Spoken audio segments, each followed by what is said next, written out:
while since you saw my face. I haven't been doing so great, so I took a little break. So a lot of people are saying some things about me that aren't quite true. Doesn't matter if it's true though, just as long as it's entertaining to you. Or Miranda. Right, depending on where she's at. Colleen is the best because she needs 10 of these fans. She is the most hateful, shadiest. I love her. Like, whenever we hang out, literally the first words out of her mouth are, okay, like, what do you got? Who do you hate? Who's next?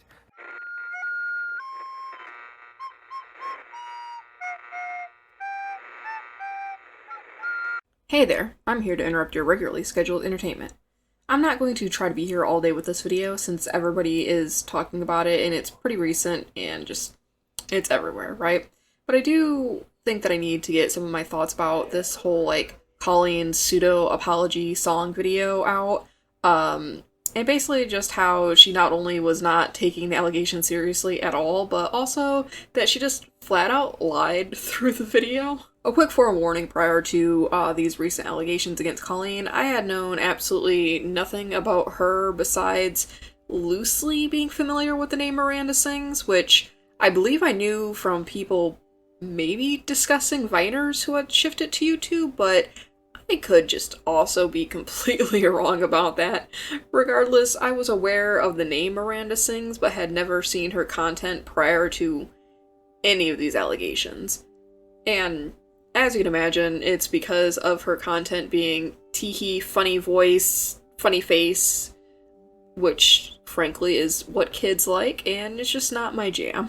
As this lovely TikToker here supplies, okay, so just a quick communication lesson. I want to talk about why her lawyers told her to do nothing. Now, whether you agree with it or not, it's probably the best advice she was going to get. Any sort of internet controversy is just the Streisand Effect in hyperdrive. Basically, the more you try to hide information, the more it just comes to light. Do a quick Google on what that is. If you want comments to dissipate, you have one of two options. Address things head on, or let them dissipate on their own. Anything else, people's instinct is to search for the original context. Now, because of Colleen Ballinger's platform, her response was always going to be a big deal. But even people who have never been introduced to her content the second before this video was uploaded are now searching for everything that she's done. And searching for everything that contextualizes the video that just went viral. Therefore, bringing up every single issue that the internet has had with her over her entire career. Even bringing stuff to light that people did not know about before. So yes, if I was her lawyer, hell, if I were her PR team, I would legitimately quit. I would quit my job. I would walk out of there. Crutch out of there. You know what I mean?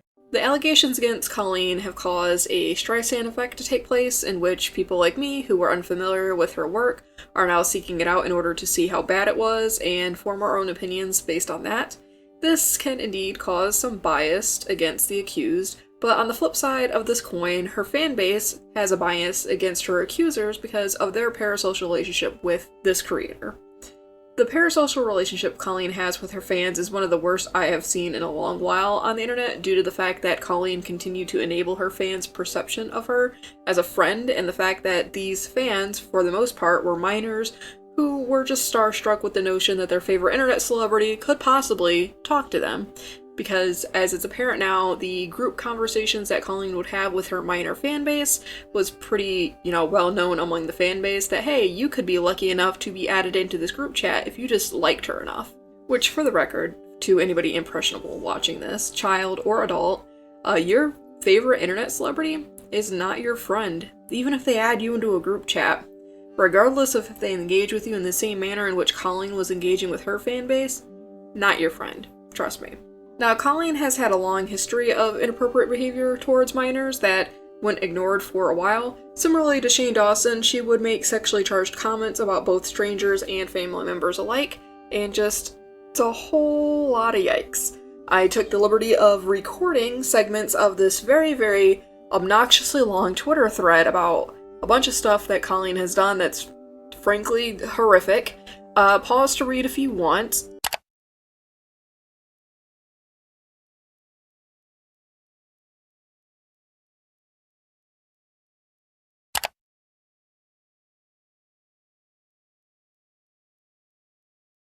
I can't. You want a tour of my house? There are leaks all over my house right now. Brand new house, by the way. And every time it rains, it leaks. Just like a teenage girl's vagina.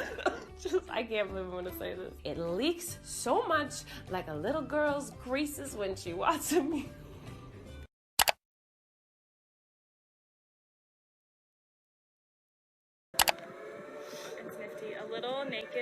child just ran up to me, a little boy with a little pee-pee. He's laying on the sand right now. I'm gonna try to get him.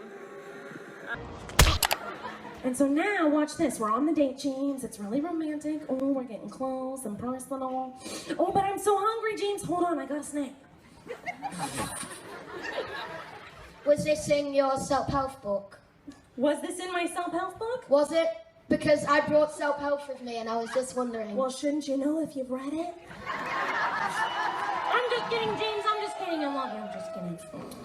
So, do you want a cheese ball? I'd love them. I can't believe I'm reaching in there right now.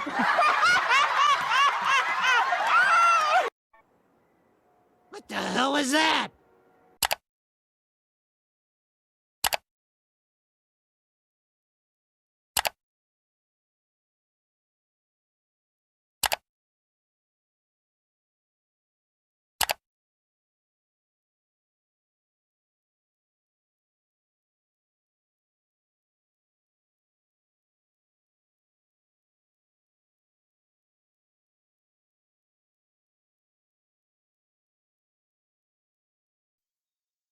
And at this point, I'm just kind of giving up listening to the audio on these because they're just kind of upsetting, as you can imagine. So I'll link this thread in the description. It's just full of all of this stuff that is totally 100% completely, according to Colleen, all ages.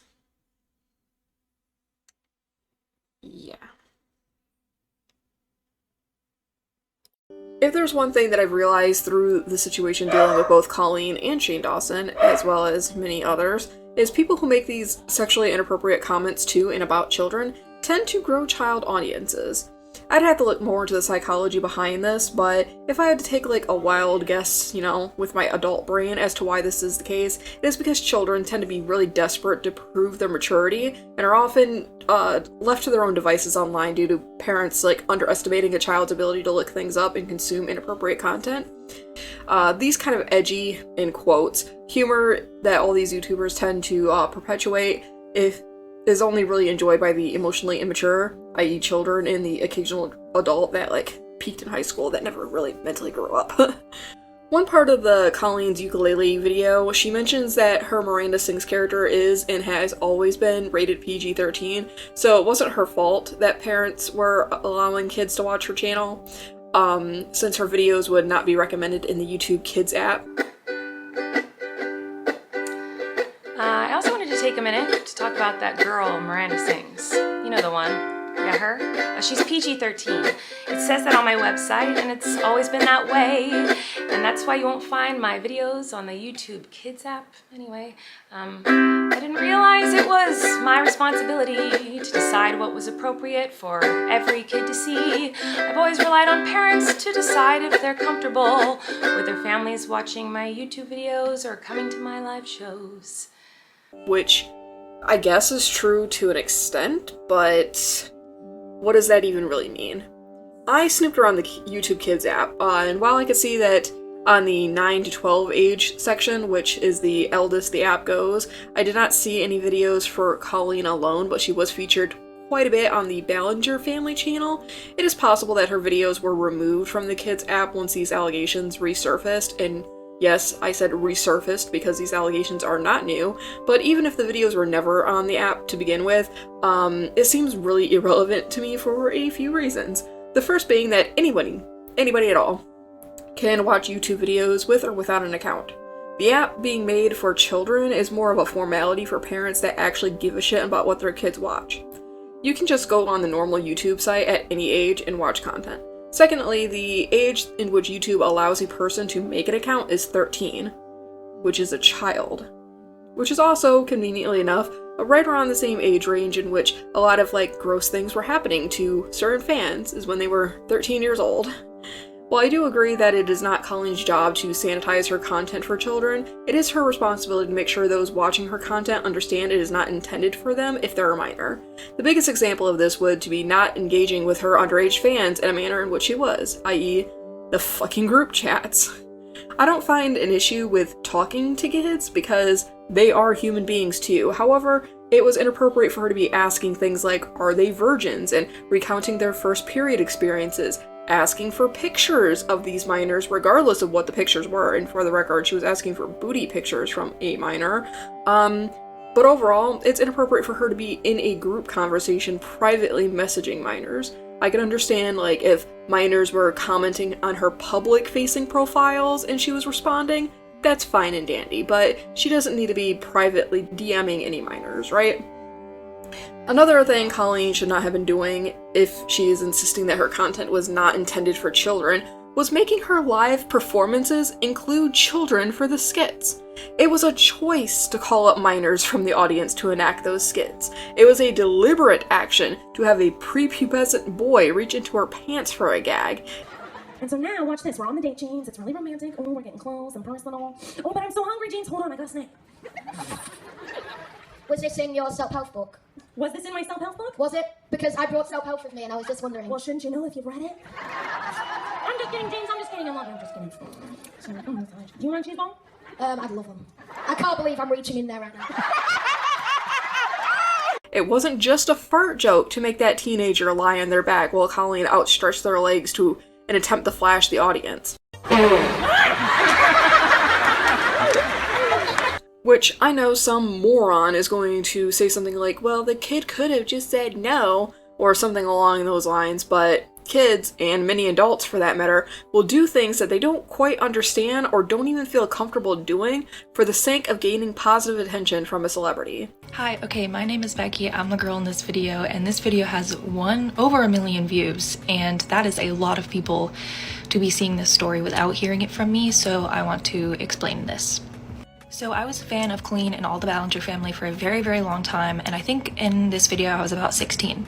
If you've never been to a Miranda show, Colleen frequently has segments where she calls people up on stage.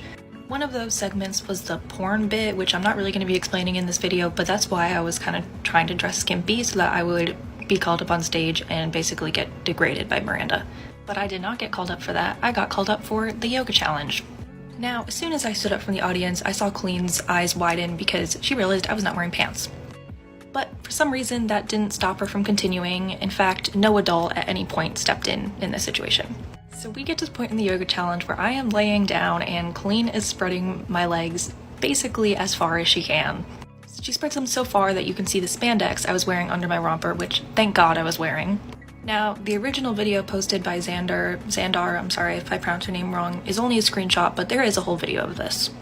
But that screenshot is the most important because that is the moment I will never forget, where I was laying under Colleen and she was smirking down at me while thousands of people were laughing, and I was terrified that my body wasn't covered up enough by the spandex or the romper. I basically felt naked, so it felt incredibly sexually violating. I was younger and my body was still developing and I was still becoming comfortable with myself, so for her to use my body as entertainment on stage really set my confidence back quite a lot. And not to mention, after all this, after the show, I had to walk back to my car where there was many men staring at me in a very predatory way that they were not looking at me before because of how exposed I had been on stage. So I literally did not feel safe leaving the venue. And I'm not saying this was sexual assault, although people are debating that in that comment section, but as someone who has been sexually assaulted, this situation gave me that same feeling where it feels like you need to purge and like clean out your insides, you know, just that nasty, gross feeling. There's a couple comments on Xandar's video being like, oh, she signed up for that, why is this such a big deal, blah blah blah. Colleen exploited my minor body for entertainment and money and did not protect my safety at this show. As an outsider looking into this situation, it may seem like this wasn't a big deal, but this was really pretty scary for my teenage self, and especially as someone who loved and looked up to Colleen. And I could never say anything because everybody loved her. But this is who she really is. She uses kids for her own gain. I was a minor, and again, she did not protect me. So if you're watching this and you're thinking about taking your kids to a Miranda show, I would advise you to think twice because you may come back with years of trauma, and I don't wish that on anyone. I do agree that it is a parent's job to protect their kids from the many obscenities of the online world, because frankly, the internet was not made just for children. And pretending that the internet was made for children is a really weird and dangerously Puritan view of the world, But I also believe that Colleen engaging with her child fans in the manner in which she did was very inappropriate and dangerous. If you know you are speaking to a child, just don't be fucking weird. It's honestly not that hard. Also, it would help parents to decide if your content is good for them to consume with or without their children if you also just didn't blatantly say that your content is for all ages. I'm not too old to go to my show. One thing I take a lot of pride in with my live shows is that it is for all ages. Like, there are jokes that kids will laugh at, and there are jokes that will go over the kids' heads and are inappropriate, like sexual innuendos. As I mentioned before, these allegations are resurfaced. They are not new. Adam McIntyre had made allegations against Colleen's inappropriate behavior with minors back in 2020, and effectively the internet just kind of shunned and mocked him for his trauma relating to everything that happened. But now, these same allegations have resurfaced, and the collective internet is on his side. And the question to that is, why? My theory on the matter is that the accuser, Adam, was a boy. Prior to the Johnny Depp vs. Amber Heard abuse trial, many people just did not take men seriously when they came forward with allegations of abuse. Since the trial, I am seeing that more men are feeling comfortable and confident enough to speak out against their abusers, and that newfound, confidence and people believing men when they say they've been targeted victims of abuse, that could be playing a really big key role here in this situation, in my opinion. It probably also helps that due to Colleen being inappropriate for an alarming number of years, that many of her young child audience that was being exposed to her behavior have begun to age out of the targeted demographic and are realizing that the things Colleen was saying and doing to them as children was an issue. Colleen's video addressing these allegations as a whole is frankly ridiculously unhinged in some of the worst ways possible. The only other video that tops this level of massive I don't give a fuck energy was Sienna May's pseudo-apology dance video. The fact that Colleen decided to have a ukulele throughout this video and intersperse her talking sections with a song chorus is just so strange on many, many levels to me. This video makes it incredibly clear that she just does not care about clearing her name at all. While some people believe she isn't taking the allegations seriously, I think this video is more about her just giving up. Her sponsors are pulling away, she's hemorrhaging subscribers, her final line of the video being "fuck me." It's clear that she just doesn't believe she can recover from this, so she's not even going to try to realize the exact issues. Or, again, that she just knows what people have problems with and just doesn't care. The other thought I have with her singing a catchy chorus for her video, and that, this sentiment's also echoed with a lot of people, is that it might be possible that she's intending to become a meme for the people to use the audio to bring people to her video and channel. Maybe other people are, repeating that it might be for the sake of copyright striking's video content about her, talking about her, so that's also a possibility. It's just so hard for me to even fathom the reason why she or anyone would think that this would be a good idea to address these really serious claims. Another thing Colleen says in her video as a way to kind of try to excuse her behavior towards these children is to claim that she was the quote-unquote weird aunt at the family gathering. Many years ago, I used to message my fans, but not in a creepy way like a lot of you are trying to suggest. It was more of a loser kind of way. I wrote that I was having a Q&A, a YouTube Q&A, and Colleen Ballinger, the 31-year-old, comments and goes, "Adam, you need questions for your Q&A? Are you a virgin?" To a 14, 15-year-old. And then furthermore goes on and says, "What's your favorite sexual position? What's your favorite position?" So we're aware of that one, right? Where I was just trying to be besties with everybody. It's kind of like when you go to a family gathering, and there's a weird aunt there, keeps coming up to you and going "Hey girl, what's the tea?" And you're like, ugh. And I believe it's completely in reference to her creepy uncle bit, coming from someone whose family has gone above and beyond to excuse that kind of creepy behavior. It's deeply traumatizing and honestly not funny in the slightest to normalize that kind of predatory behavior. It makes it incredibly difficult for victims of that kind of abuse to realize how traumatic that kind of attention can be. So, again, Colleen's bringing kind of yikes here. It is also a well-known fact that people who are abused in a sexually inappropriate way, whether it's being talked to like that or physically being touched, the people who do not seek out help are more likely to abuse others in turn in the same fashion that they themselves were abused.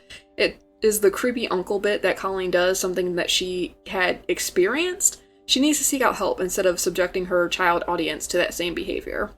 I find it also interesting that throughout this video, Colleen sprinkles in aspects of what she had done wrong, with following up that she hasn't done anything wrong at all, and people are just saying things about her, and they're all lies and rumor train and, you know, song chorus. Frankly, honestly, which is it? Have you made a mistake that you're learning from and taking accountability for? Or have you done nothing wrong and people are just lying about you to fuel an agenda and line their pockets? It can't be both. Additionally, at the sections of the video which she is addressing people spreading lies for the sake of ad revenue, which, let's be honest, we all know that she's specifically talking about Adam here because dude has made like 10 or more videos about Colleen in the last 3 weeks, 8 of which have Colleen's name directly in the title. I just haven't watched all of his videos from the last 3 weeks, but you get the gist of what I'm saying. Colleen makes it a point to try to discredit her detractors by mocking their moral standing with statements like, "Oh, I didn't realize all of you are perfect." Oh, I'm sorry, I didn't realize that all of you are perfect, so please criticize me. Bring out the daggers made from your perfect past and stab me repeatedly in my bony little back. Yikes. The perfect victim is a mentality that someone, in order to be credible as a victim, has to have done nothing wrong. Typically, this is blown drastically out of proportion, making the "you have to do nothing wrong" go beyond the scope of the allegations, and is twisted in a way in which the victim must be a saint in every aspect of their life in order to be believed. No, Colleen, your detractors are not perfect, but that does not invalidate their criticism of you. This is completely childish behavior. Like when you and your sibling are caught awake past bedtime and you get in trouble and you point and cry, "What about them?" Those that have done something wrong will get their time. But right now, it is about you, not them. One thing I believe could have made Colleen's track of "I did nothing wrong, you are clout chasing" a little more substantial is if she would have at all supplied examples of what exactly was being lied about. What are the lies specifically that you are talking about? You have admitted to fault to some degree already, like downplaying your involvement with your fans by stating that you thought they were your friends and you should have had more boundaries with them. As Colleen's video rears its conclusion, she basically summarizes that it was unfair of people to harass her for her actions, and if those actions were just brought up to her, that she could have worked on them and corrected the behavior. But that's the thing I've mentioned before. These allegations are not new. These are things she has been accused of for a while now. To me, this is really similar to Gabby Hanna complaining about things about her having to be addressed publicly because of how badly she gaslit people when they were addressed to her privately. The reason I believe the allegations against Colleen have to be addressed publicly is because they center primarily around minors. If one minor comes to her privately about how uncomfortable she is making them, all she has to do is switch to the next vulnerable child. And even with the original 2020 allegations made to her publicly, she made sure to send people like Cody Rants after her accuser in order to silence him. Because they don't exist, and this group chat doesn't exist. We've been over this. She might not have been the one making the exposed videos about Adam or sending him threats and other stuff, but she facilitated that behavior among her fans and did nothing to stop it. And for the record, things go so much deeper than being inappropriate with minors. I haven't touched at all to the harassment of her ex-husband, the schoolgirl bullying of her fans that she thought were cringe, her friends and family members using her fame to target children, the homophobia, the fatphobia, the racism, the fact that her entire career as the Miranda Sings character was built as a way to mock people trying to pursue their dreams, and Jesus fuck who knows what else. She has been vindictive and mean-spirited from the very start. Fuck me, right? So yes, Colleen, I think fuck me is right. You, honestly, did this to yourself. If you like this video, please remember to like and subscribe. It would mean a lot to me. You can find ways to support the channel like shops and Patreon and things of that nature in the description, as well as all of the sources that I was using for clips and stuff for this video. And with that, I hope everybody has a wonderful rest of their day. This is Minji signing off. Until next time. I can't move on till I let go. I feel so lost, never at home. Need to be strong, every breath hold. 'Cause I can't move on till I